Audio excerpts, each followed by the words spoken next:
Ayon mismo sa mga insider sa loob ng Kongreso, ay tuloy na umano ang paglusot ng impeachment complaint papuntang Senado ngayong araw.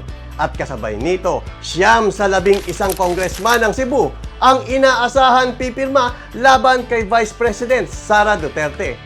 Malinaw ang mensahe, hindi lahat ng Bisaya ay papayag na manahimik sa gitna ng mga alegasyon ng korupsyon. Para sa kanila, hindi ito laban ng rehiyon o apelyido, kung hindi laban sa accountability at due process. Ibig sabihin, kahit sa Visayas, lumalakas ang panawagan na harapin ang mga issue at hayaan gumana ang batas.